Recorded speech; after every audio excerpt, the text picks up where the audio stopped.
ನಮಸ್ಕಾರ. ಜಿನಿ ನ್ಯೂಸ್ ವೀಕ್ಷಕರಿಗೆ ಸ್ವಾಗತ. ಎಸ್ಎಸ್ಎಲ್ಸಿ ಪ್ರಿಪರೇಟರಿ ಪರೀಕ್ಷೆಯ ಪ್ರಶ್ನೆ ಪತ್ರಿಕೆಗಳು ಲೀಕ್ ಆಗಿದೆ.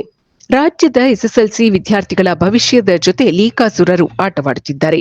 ಎಸ್ಎಸ್ಎಲ್ಸಿ ಪೂರ್ವ ಸಿದ್ಧತಾ ಪರೀಕ್ಷೆಯ ಪ್ರಶ್ನೆ ಪತ್ರಿಕೆಗಳು ಸಾಮಾಜಿಕ ಜಾಲತಾಣಗಳಲ್ಲಿ ಹರಿದಾಡುತ್ತಿದ್ದು, ಇದು ಪೋಷಕರಲ್ಲಿ ಹಾಗೂ ವಿದ್ಯಾರ್ಥಿಗಳಲ್ಲಿ ಆತಂಕ ಮೂಡಿಸಿದೆ.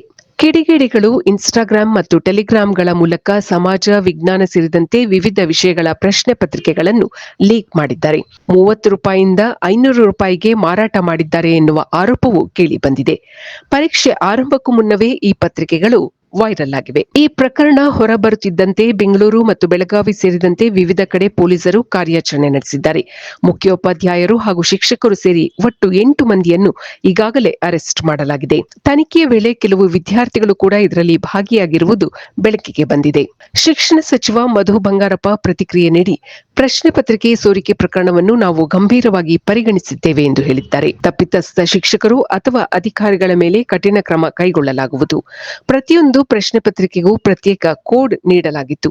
ಹಾಗಾಗಿ ಇದು ಎಲ್ಲಿಂದ ಸೋರಿಕೆಯಾಗಿದೆ ಎಂಬುದನ್ನು ನಾವು ಸುಲಭವಾಗಿ ಪತ್ತೆ ಹಚ್ಚಬಹುದು ಎಂದು ಮಧು ಬಂಗಾರಪ್ಪ ಹೇಳಿದ್ದಾರೆ. ಪ್ರಿಪರೇಟರಿ ಪರೀಕ್ಷೆಯಲ್ಲೇ ಇಷ್ಟೊಂದು ಭದ್ರತಾ ಲೋಪಗಳಾಗುತ್ತಿರುವುದನ್ನು ಕಂಡ ಪೋಷಕರು ಮುಖ್ಯ ಪರೀಕ್ಷೆಯಲ್ಲೂ ಹೀಗಾದರೆ ಕಷ್ಟಪಟ್ಟು ಓದಿದ ವಿದ್ಯಾರ್ಥಿಗಳ ಗತಿಯೇನು ಎಂದು ಪ್ರಶ್ನಿಸುತ್ತಿದ್ದಾರೆ. ಇದು ಈ ದಿನದ ನಿರಂತರ ಸುದ್ದಿಗಳಿಗಾಗಿ ವೀಕ್ಷಿಸುತ್ತಿರಿ ಜಿನಿ ನ್ಯೂಸ್. ನಮಸ್ಕಾರ.